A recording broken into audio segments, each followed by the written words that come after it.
Tidak dengan kebencian. Ini mohon maaf, ini bicara keyakinan.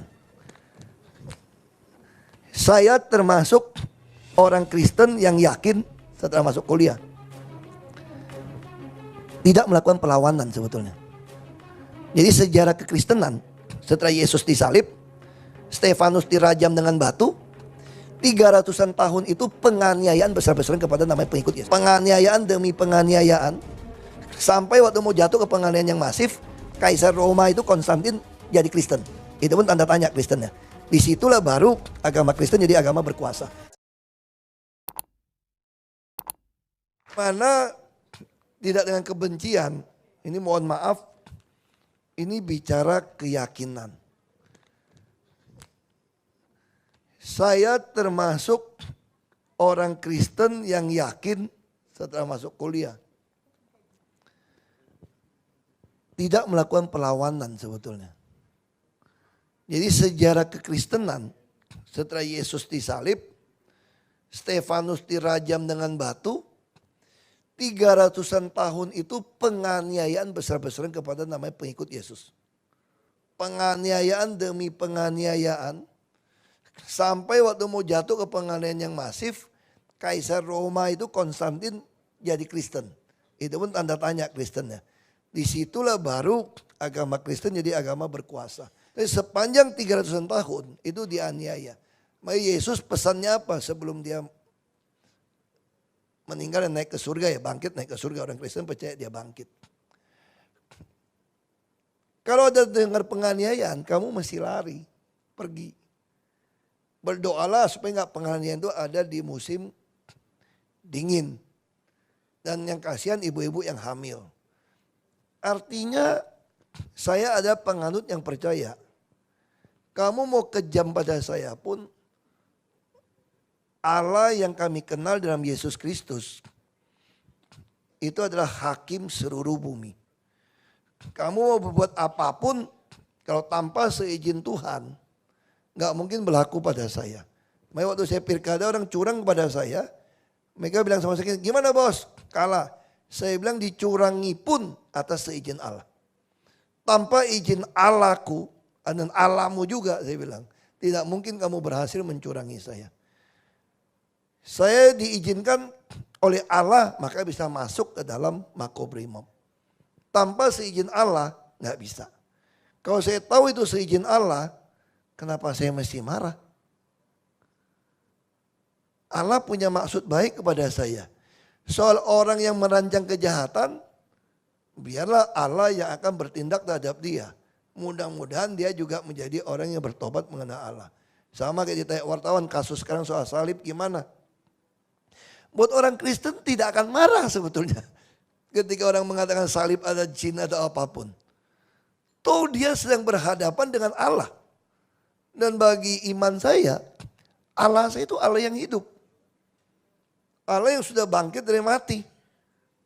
Dia bisa berbuat apa saja. Dunia diciptakan dari dia. Jadi saya tidak. Nah, ini soal keyakinan saya. Jadi kalau ada orang nyakitin saya, ya bisa kita emosi ya. Tapi saya begitu pulang, saya hanya berdoa saja, ngadu sama Tuhan. Dia begitu sama saya. Kalau Tuhan mau menghukum dia, makanya saya dalam menjawab di pengadilan. Kalau kalian menjolimi saya, maka Allah akan mempermalukan kalian satu persatu. Dan itu ternyata Allah lakukan. Dan saya punya pengalaman orang yang ngerjain saya, dari saya berpolitik, dari yang stroke sampai mati banyak. Saya bisa hitung orang-orang itu. Makanya bagi saya pembalasan itu adalah haknya Allah, bukan saya. Saya tinggal ngadu saja. Jadi kalau ada orang mengatakan saya gini, lu mana bisa jadi presiden, Nok? Ya udah aku cuma ngomong saja. Kata dia nggak bisa jadi presiden, ya sudah. Kayak dulu sepupu saya bilang begini, itu Koko Ahok itu gila kali ya, mau jadi gubernur DKI. Ya saya cuma ngomong saja. Apakah lalu saya pikir Tuhan bilang saya bisa jadi presiden? Oh enggak. Enggak ada tuh di kitab manapun. Itu kadang-kadang itu dukun palsu itu ngomong gitu.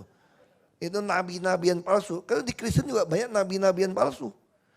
Suka mengklaim Tuhan ngomong, kamu jadi ini, Tuhan ngomong. Dukun apa kamu gitu loh. Baca Alkitab nggak ada ngomong. Saya pengen jadi presiden, oh iya dong. Kalau jadi politik kenapa nggak mau jadi presiden? Bisa jadi nggak? Nggak tahu. Nggak tahu. Makin orang nekan saya, makin mau potong saya supaya nggak jadi presiden, saya makin mau jadi presiden. Orang marah kan sama saya kan? Mana bisa jadi presiden? Lu udah selesai. Ya sudah. Itu kata kamu. Gue jalan terus aja pokoknya. Kan saya masih ada nafas. Saya berhak dong punya keinginan. Masa saya gak boleh punya keinginan jadi presiden? Nah, tapi jangan dibalik solo saya percaya saya jadi presiden. Oh, enggak. Yang penting saya pengen model Abraham ini tidak mundur. Saya aja mau jadi presiden. Kalau saya gak jadi ya lu jadi dong. Kalau kamu gak jadi anak kamu dong. Baru namanya Indonesia. Kalau enggak, ngapain kita di sini? Nah, sayangnya di antara kita, terutama orang turunan, nggak yakin dong nggak. Jadi yang paling sering marahin saya itu justru orang turunan Tionghoa dan Kristen. Dianggap membahayakan orang Tionghoa. Ini teknik pengamanan dari aparat kita juga nggak betul. Saya kenapa disingkirkan? Kalau Ahok menang juga repot kita, demo terus. Lu tangkap yang demo dong, masa gue yang disingkirin? Tapi siapa yang mau ngubah ini semua? Ya kita, generasi berikutnya. Harus ada orang berani masuk jadi aparat yang lebih tegas. Bela kebenaran, keadilan, dan peri kemanusiaan. Bukan main enak aja singkirin orang. Dipaksain dia tersangka. Takut, demo terus repot. Jadi intinya apa? Lebih baik lu gak usah jadi pejabat lagi deh. Lu gak usah jadi lagi lah. Lu mau hidup tiap bulan berapa kita patungan deh. Bila perlu lu keluar negeri deh. Pokoknya jangan gara-gara lu bikin kacau nih. Ini kok kita datang ke satu daerah orang mulai mikir nih. Ini Ahok mau ngapain lagi nih. Mau jadi wali kota Surabaya. Wah pada takut lagi bikin kacau lagi nih. Saya katakan ini soal keyakinan. Kami tidak pernah balas. Baik lagi soal itu. Saya tidak pernah mau balas.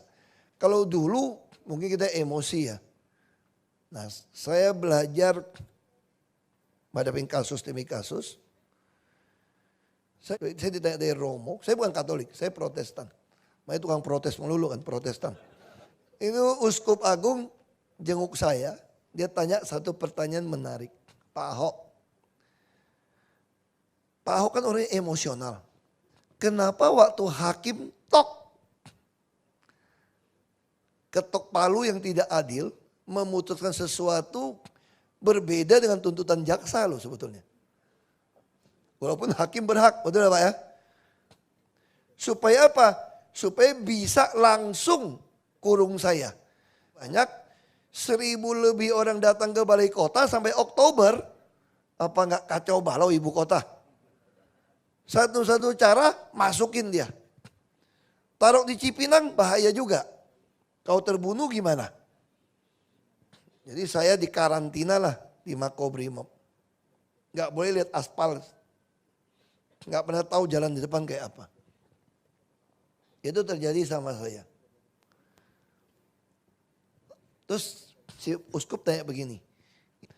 Kalau yang saya kenal Ahok itu, begitu keluar pasti ngoceh gitu kan wartawan lagi. Semua stasiun TV nasional kan sedang live. Kok Pak Ahok juga gak ngomong? Terus mukanya katanya, waktu dalam sidang itu, kok bisa begitu alami sampai nunduk lagi, hormatin tuh hakim. Harusnya saya udah khawatir Pak waktu nonton TV itu Pak. Saya pikir Pak Ahok akan loncat buka sepatu atau loncat timpuk itu hakim. Ini enggak. Ya, Pak Ahok nunduk, kasih hormat dengan muka tidak marah, tidak dibuat-buat. Sampai turun dari mobil di Cipinang, kita lihat muka Pak Ahok kayak biasa aja. Nah saya jujur, waktu di mobil tuh kayak ikut tur lucu loh.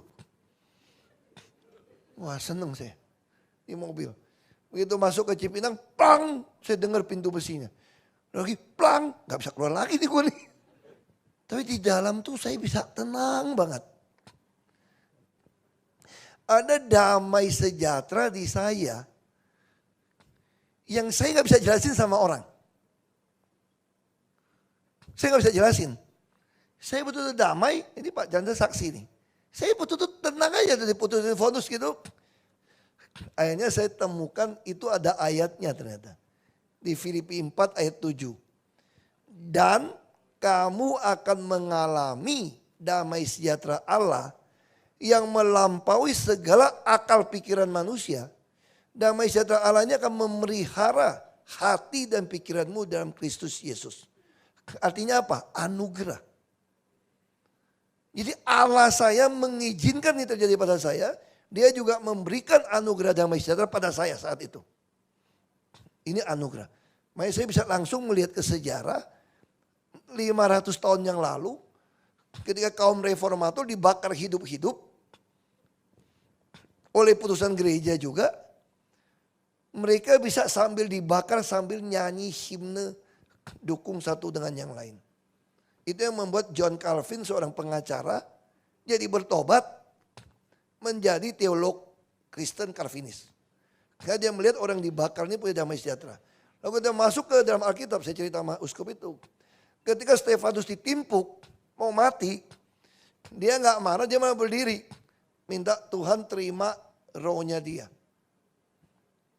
Kalau kita balik ke Yesus sendiri, orang Kristen percaya Yesus itu adalah 100% manusia, 100% Allah. Jadi firman Tuhan jadi manusia itu Yesus. Maka ketika Yesus disalib, roh Allah meninggalkan dia.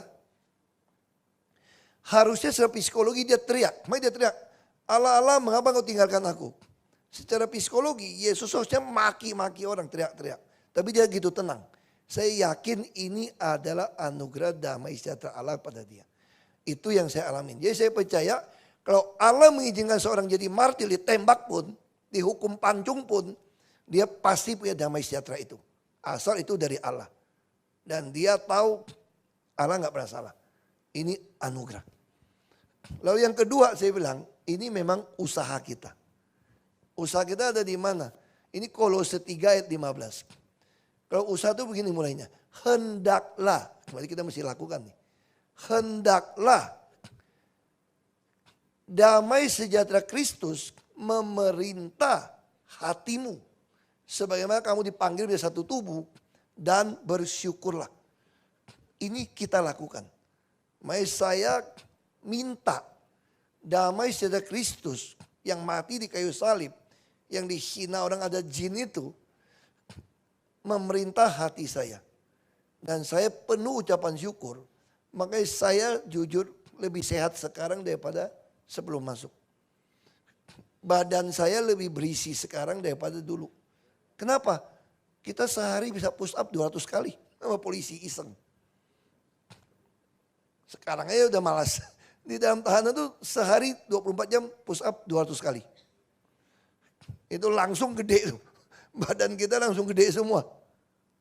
Jadi saya bilang itu yang saya alamin. Dia kalau Bapak tanya, kenapa bisa? Cara gimana? Saya bilang ini anugerah dan usaha.